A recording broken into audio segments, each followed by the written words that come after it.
Have you ever felt like a small boat adrift in the vast ocean of social connections, yearning to be anchored in the hearts and minds of those around you?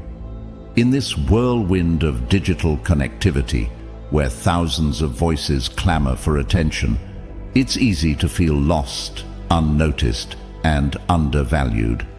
But what if I told you that there's a timeless philosophy that can be your compass, guiding you to become not just another face in the crowd, but someone who truly matters to those around you? Welcome to a journey where ancient wisdom meets modern life. Today we're diving deep into the art of making yourself a priority in others' lives, not through manipulation or games, but through the profound and authentic principles of Stoicism. Stay with me as we explore how to be a beacon in the sea of relationships, shining brightly enough to be seen, valued, and cherished. And if you're ready to unlock these secrets, make sure to hit that subscribe button, give us a thumbs up, share this video with your circle, and stay tuned till the end for every insightful moment, because every second of this journey could be the key to transforming your relationships.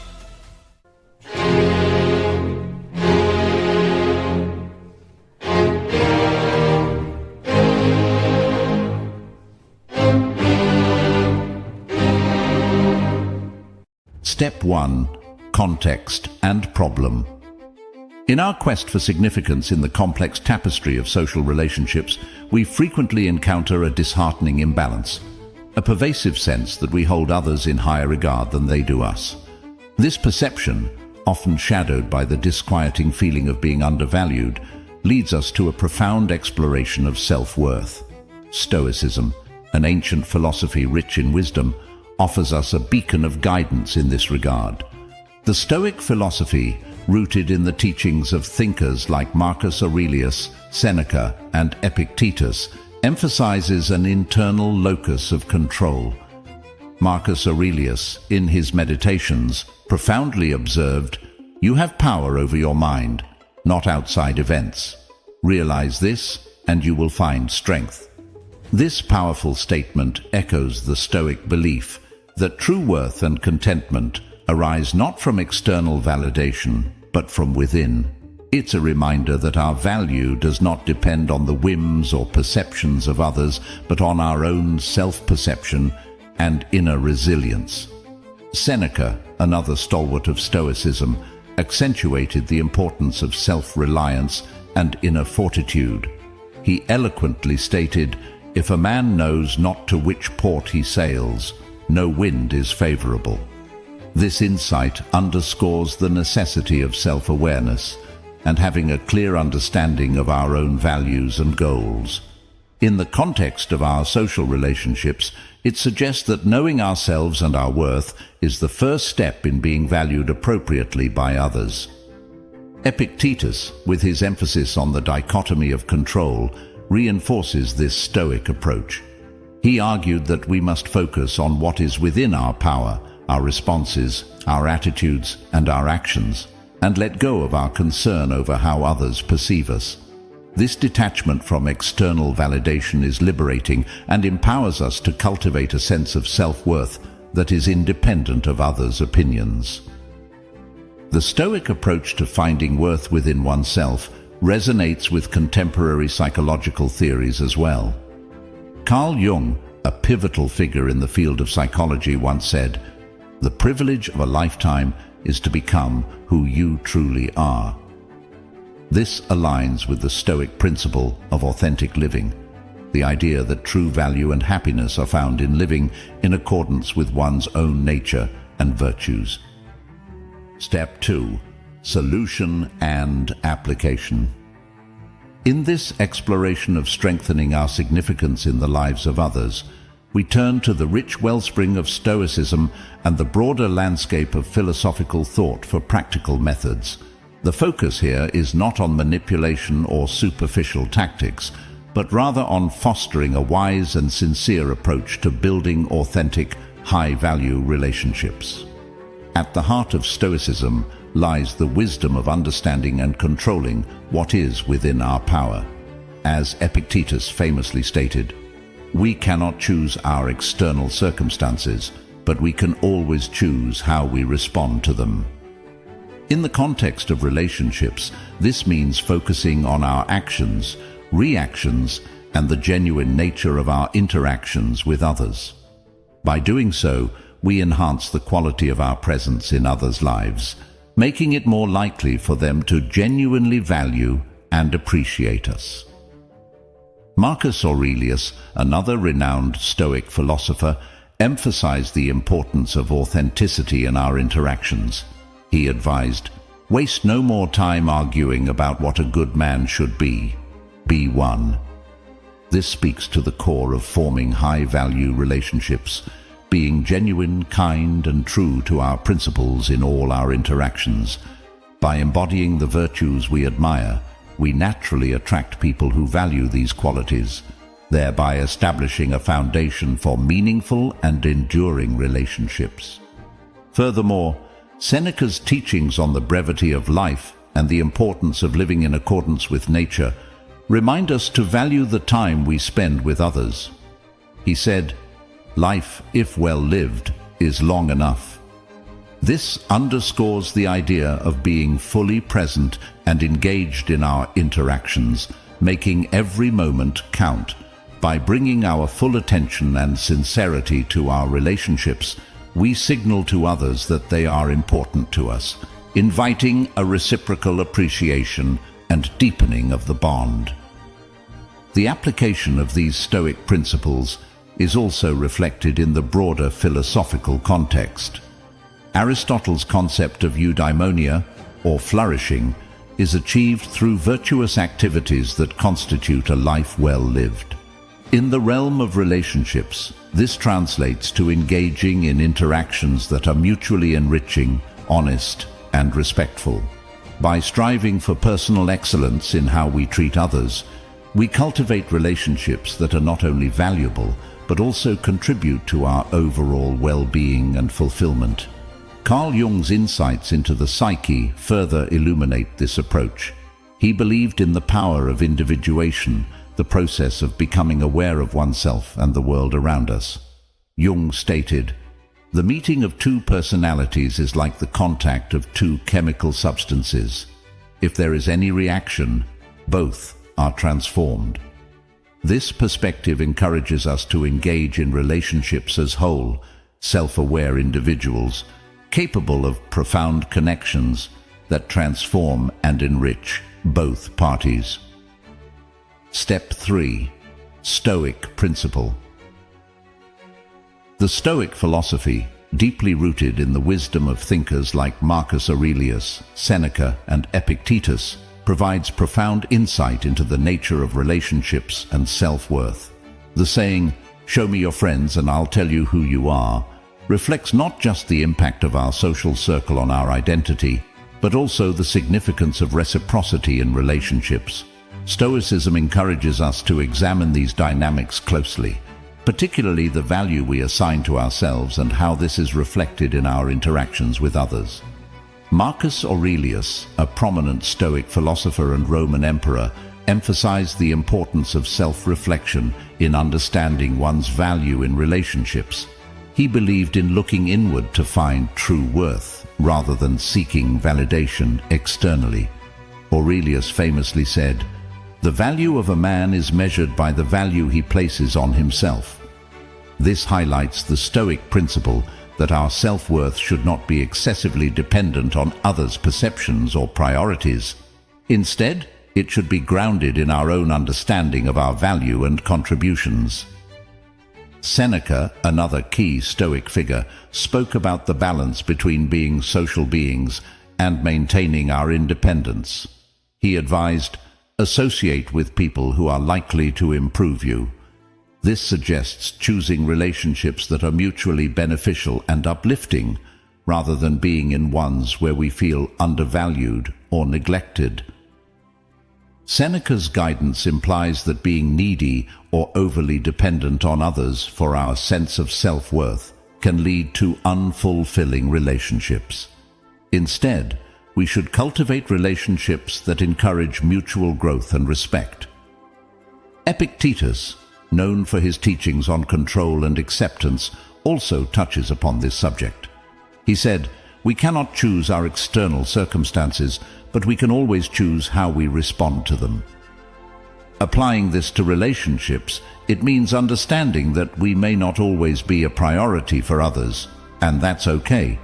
What we can control is how we respond to this realization and how we value ourselves in these dynamics. Western philosophy and psychology echo these sentiments. Aristotle spoke of the golden mean, where virtue lies in finding a balance, in this case between valuing oneself and valuing others in a relationship. Carl Jung, a prominent psychologist, emphasized the importance of individuation, where understanding and integrating aspects of oneself leads to personal growth and healthier relationships. Step 4. Practical actions.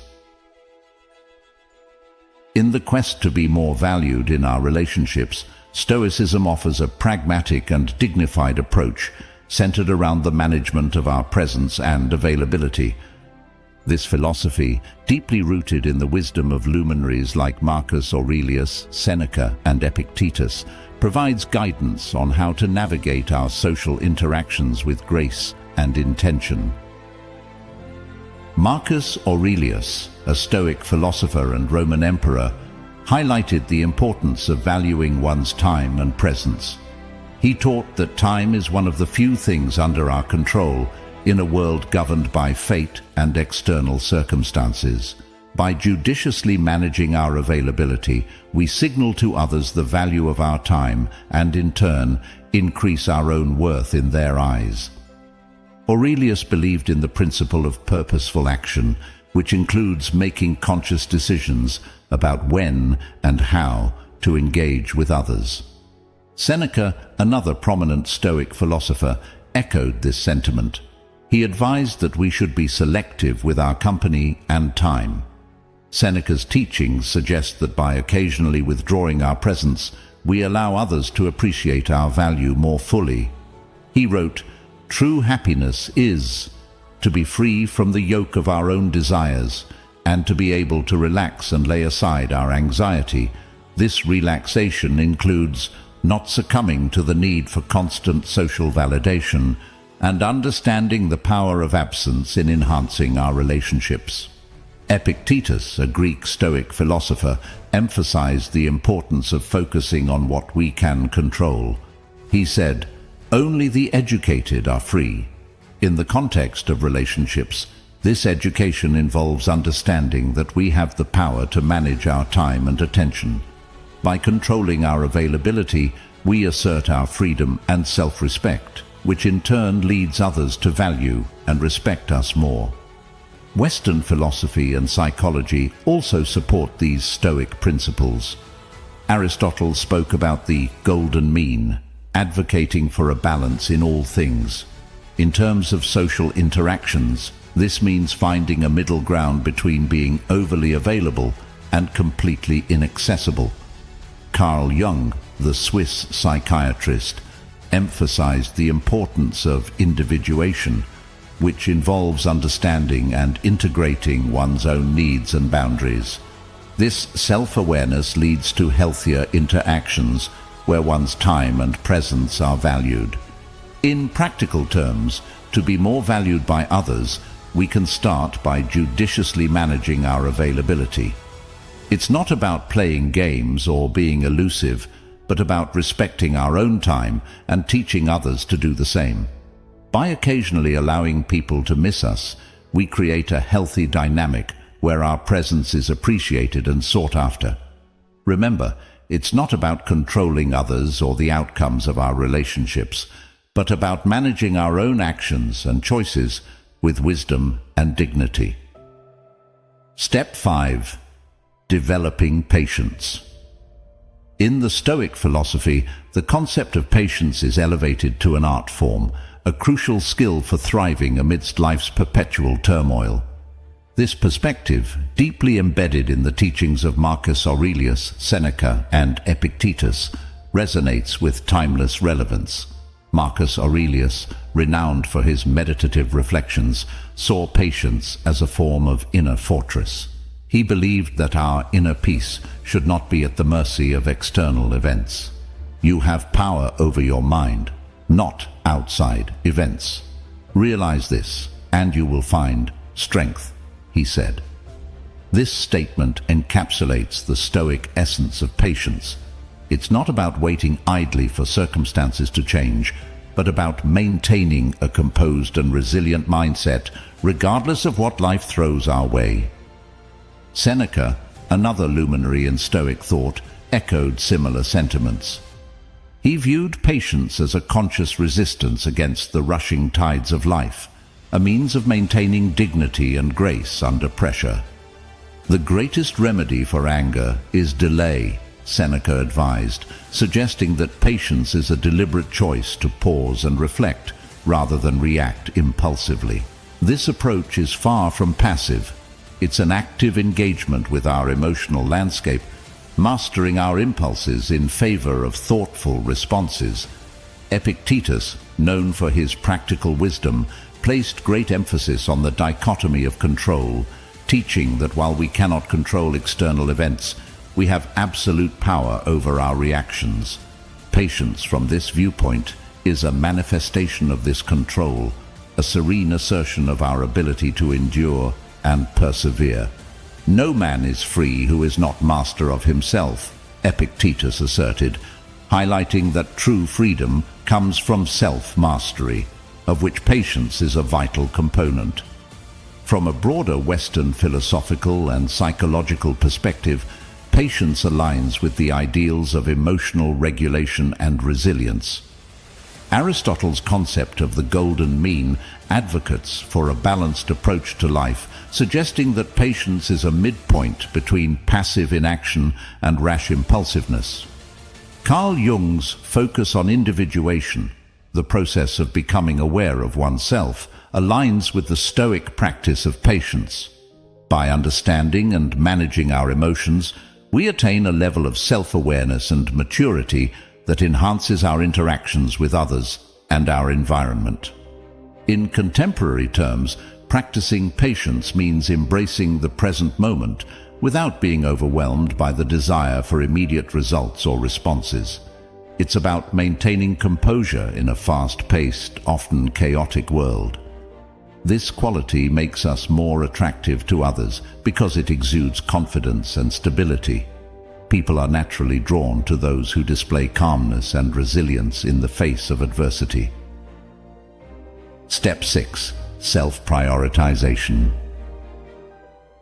In the realm of Stoicism, the practice of self-prioritization is not just encouraged, but seen as a necessary aspect of a balanced life. This notion finds echoes across various Western philosophical and psychological thoughts, emphasizing the importance of valuing oneself to be valued by others. Marcus Aurelius, a prominent Stoic philosopher, highlighted the significance of self-regard. He famously stated, "If you do not have respect for yourself, no one else will." This quote underscores the Stoic belief that self-respect is the cornerstone of how others perceive and treat us. When we prioritize our needs and learn to say no, we communicate to others that our time and energy are precious and deserve respect. Seneca, another Stoic thinker, argued for the virtue of self-care. He believed that caring for oneself is essential to living a fulfilled life. We are not given a short life, but we make it short, and we are not ill-supplied but wasteful of it, Seneca wrote, implying that failing to prioritize ourselves leads to a wasted life. By saying no when necessary, we manage our resources wisely and lead a life of quality, not just in terms of time, but in our relationships and endeavors. Epictetus emphasized the concept of control, particularly over our actions and choices. He taught, "It's not what happens to you, but how you react to it that matters." This idea is crucial in understanding self-prioritization. When we choose to prioritize our own needs, we are actively deciding how to react to the demands of others, thereby maintaining control over our lives.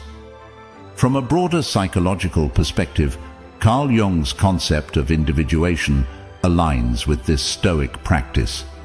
Jung believed in the importance of understanding oneself as an individual separate from the collective.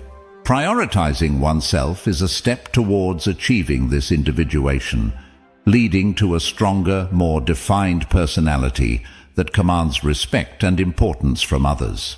Aristotle's notion of the golden mean, the desirable middle between two extremes, also supports the idea of self-prioritization. Aristotle taught that virtue lies in finding balance, which includes balancing our own needs with the needs of others.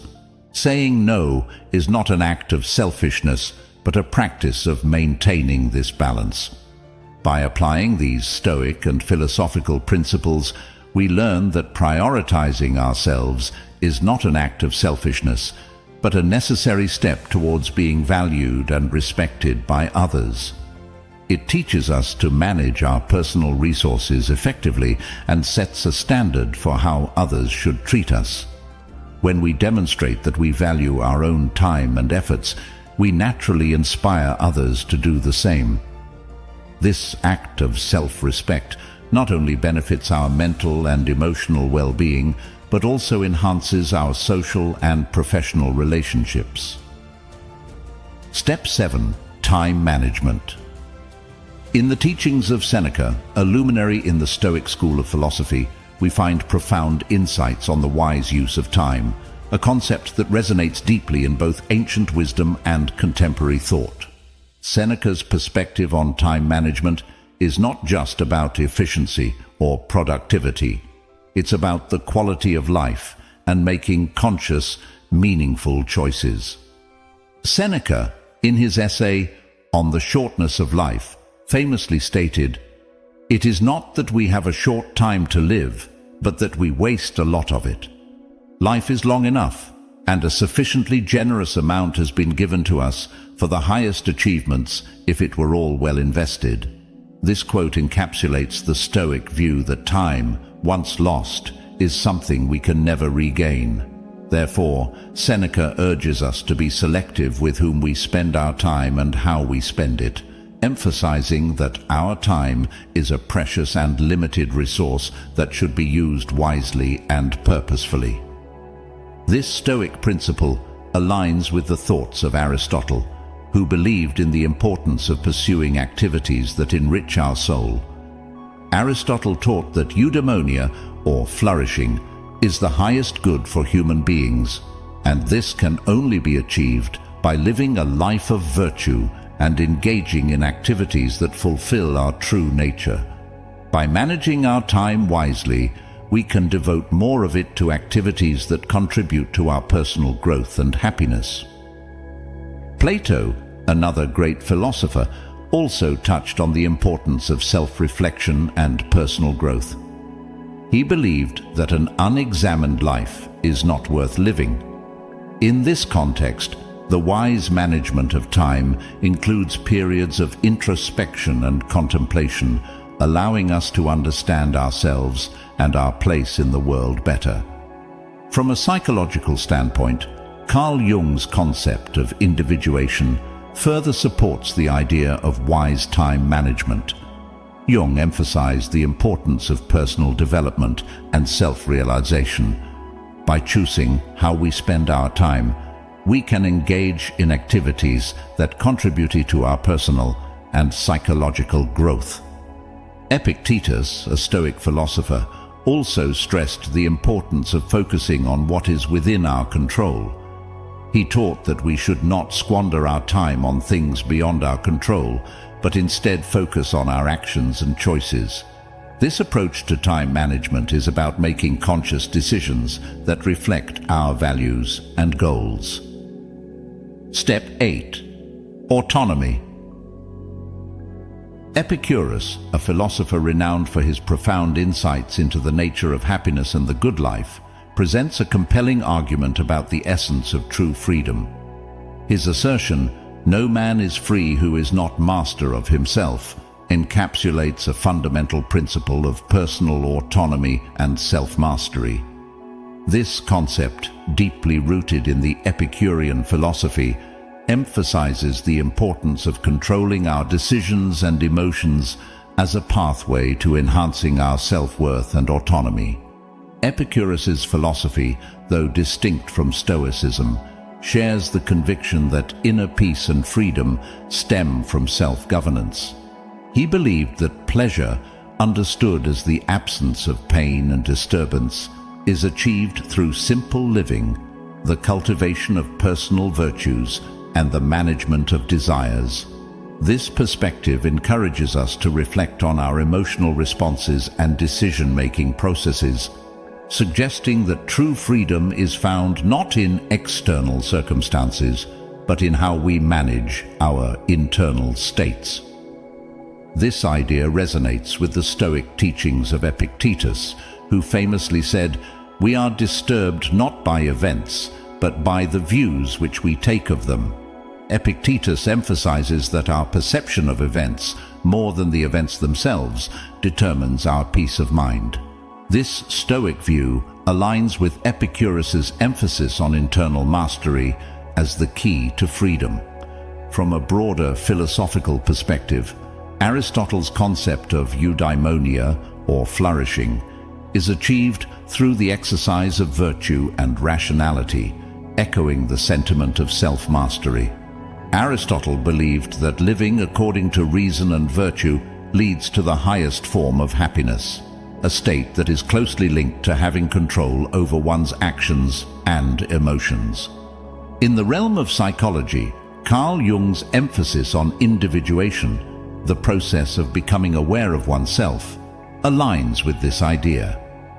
Jung believed that becoming conscious of our inner world and integrating different aspects of our personality leads to psychological wholeness and autonomy. This process involves understanding and managing our emotions, thoughts, and behaviors, much like what Epicurus and the Stoics advocate. Plato's philosophy also underscores the importance of self-governance. In his dialogues, Plato often explores the theme of ruling oneself as a precondition for ruling others. He suggests that self-mastery and the ability to govern one's passions and impulses are essential for a harmonious and virtuous life. As we draw this exploration to a close, remember that the journey to self-mastery and inner freedom is a path walked step by step, day by day. In the words of Marcus Aurelius, "The best revenge is to be unlike him who performed the injustice." So, let us strive to be masters of our own lives, not swayed by the actions or opinions of others, but guided by our own virtues and wisdom. Thank you for joining me on this insightful journey through Stoic wisdom and philosophical thought. If this resonated with you, I invite you to dive deeper into the world of self-discovery and empowerment by exploring our playlists. There you'll find more enriching content that can guide you on your path to personal growth and tranquility. Don't forget to like, share, and subscribe for more thought-provoking content. Your support helps us continue this journey together. Stay wise, stay curious, and until next time, embrace the path of self-mastery and make every moment count. Click on the playlist on the screen now to continue your journey into the profound world of philosophy and self-improvement.